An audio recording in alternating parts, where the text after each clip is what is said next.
this, but also in such a way that it does not hinder the other prosecution that is taking place in D.C. I understand that. I'm only going to be talking about the questions that you asked in writing to the president. Thank you, ma'am. That relate to Mr. Stone. Mr. Stone's indictment states, among other things, the following, quote, Stone was contacted by senior Trump officials to inquire about future releases of Organization One being WikiLeaks. The indictment continues, quote, Stone thereafter told the Trump campaign about potential future releases of damaging material by WikiLeaks. So in short, the indictment alleges that Stone was asked by the Trump campaign to get information about more WikiLeaks releases, and that Stone, in fact, did tell the Trump campaign about potential future releases, correct? Yes, ma'am, but I see you're quoting from the indictment, and even though the indictment is a public document, I feel uncomfortable discussing anything having to do with the Stone prosecution. Right, the indictment is of record, and we pulled it off of the, I'm reading straight from it.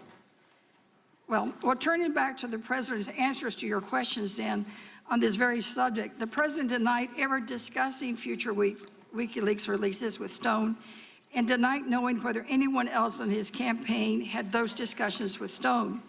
If you had learned that other witnesses, putting aside the president, if other witnesses had lied to you investigators in response to Pacific's questions, whether in writing or in an interview, could they be charged with false statement crimes? Well, I'm not going to speculate.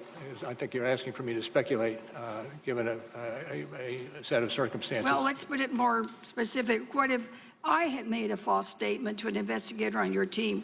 Could I go to jail for up to 5 years? Yes. Yes. Although it's Congress, so. Well, that's the point, though, isn't it? That no one is above the law. That's true. Not you, not the Congress, and certainly not the president. And I think it's just troubling to have to hear some of these things.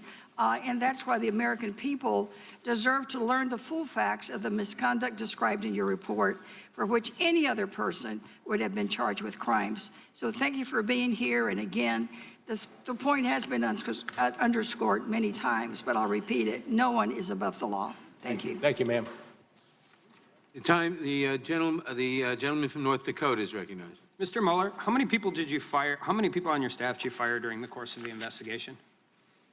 How many people did you fire? I'm not going to discuss that. You fired, according to the Inspector General's report, attorney number 2 was let go, and we know Peter Strzok was let go, correct? Yes, and there may have been other persons on other issues that have been either transferred or fired. Peter Strzok testified before this committee on July 12, 2018, that he was fired because you were concerned about preserving the appearance of independence. Do you agree with this testimony? Say that again, if you could. He said he was fired at least partially because you were worried about concerned about preserving the appearance of independence with the special counsel's investigation. Do you agree with that statement? The statement was by whom? Peter Strzok at this hearing. And I am not familiar with that. Did you fire him because you were worried about the appearance of independence of the investigation? No, he was transferred as a result of instances involving texts. Do you agree that your office did not only have an obligation to operate with independence, but to operate with the appearance of independence as well? Absolutely. We strove to do that over the 2 years. Andrew Weissman? Part of that was making certain that... Andrew Weissman's one of your top attorneys? Yes. Did Weissman have a role in selecting other members of your team? He had some role, but not a major role. Andrew Weissman attended Hillary Clinton's election night party. Did you know that before or after he came onto the team? Don't know when I found that out. Okay. On January 30th, 2017, Weissman wrote an email to Deputy Attorney General Yates stating, "I am so proud and in awe," regarding her disobeying a direct order from the president. Did Weissman disclose that email to you before he joined the team? Yeah, I'm not going to talk about that. Is that not a conflict of interest? I'm not going to talk about that. Are you aware that Ms. Jeannie Rhee represented Hillary Clinton in litigation regarding personal emails originating from Clinton's time as Secretary of State? Yes. Did you know that before she came on the team? No. Aaron Zelbley, the guy sitting next to you, represented Justin Cooper, a Clinton aide who destroyed one of Clinton's mobile devices. And you must be aware by now that 6 of your lawyers donated $12,000 directly to Hillary Clinton. I'm not even talking about the $49,000 they donated to other Democrats, just the donations to the opponent who was the target of your investigation. Can I speak for a second to the hiring practices? Sure. We strove to hire those individuals that could do the job. I've been in this business for almost 25 years, and in those 25 years, I have not had occasion once to ask somebody about their political affiliation. It is not done. What I care about is the capability of the individual to do the job and do the job quickly and seriously and with integrity. But that's what I'm saying, Mr. Mueller. This isn't just about you being able to vouch for your team. This is about knowing that the day you accepted this role, you had to be aware no matter what this report concluded, half of the country was going to be skeptical of your team's findings. And that's why we have recusal laws that define bias and perceive bias for this very reason. 28 United States Code 528 specifically lists not just political conflict of interest, but the appearance of political conflict of interest. It's just simply not enough that you vouch for your team. The interested justice demand that no perceived bias exists. I can't imagine a single prosecutor or judge that I have ever appeared in front of would be comfortable with these circumstances where over half of the prosecutorial team had a direct relationship to the opponent of the person being investigated. Let me one other fact that I put on the table, and that is we hired 19 lawyers over the period of time. Of those 19 lawyers, 14 of them were transferred from elsewhere in the Department of Justice. Only 5 came from outside. And so half of them had a direct relationship, political or personal, with the opponent of the person you were investigating. And that's my point. I wonder if not a single word in this entire report was changed, but rather the only difference was we switched Hillary Clinton and President Trump.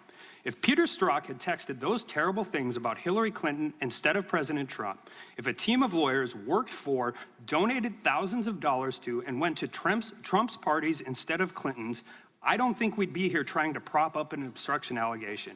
My colleagues would have spent the last 4 months accusing your team of being bought and paid for by the Trump campaign, and we couldn't trust a single word of this report. They would still be accusing the president of conspiracy with Russia, and they would be accusing your team of aiding and abetting in that, with that conspiracy. And with that, I yield back. Gentleman yields back. The gentleman from Colorado. Director Mueller, thank you for your service to our country. I'd like to talk to you about one of the other incidents of obstruction, and that's the evidence in your report showing the president directing his son and his communications director to issue a false public statement in June of 2017 about a meeting between his campaign and Russian individuals at Trump Tower in June of 2016.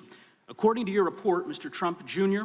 was the only Trump associate who participated in that meeting and who declined to be voluntarily interviewed by your office. Is that correct? Yes. Did Mr. Trump Jr. or his counsel ever communicate to your office any intent to invoke his Fifth Amendment right against self-incrimination? I'm not going to answer that. You did pose written questions to the president about his knowledge of the Trump Tower meeting. You also asked him about whether or not he had directed a false press statement. The president did not answer at all that question, correct? I don't have it in front of me. I take your word. I can represent to you that Appendix C, specifically C13, states as much. According to page 100 of Volume 2 of your report, your investigation found that Hope Hicks, the president's communications director, in June of 2017 was shown emails that set up the Trump Tower meeting, and she told your office that she was, quote, shocked by the emails because they looked, quote, really bad. True? Do you have the citation? Sure. It's page 100 of Volume 2. While you're flipping to that page, Director Mueller, I will also tell you that according to page 99 of Volume 2, those emails in question stated, according to your report, that the Crown Prosecutor of Russia had offered to provide the Trump campaign with some official documents and information that would incriminate Hillary and her dealings with Russia as part of Russia and its government's support for Mr. Trump. Trump Jr. responded, if it's what you say, I love it.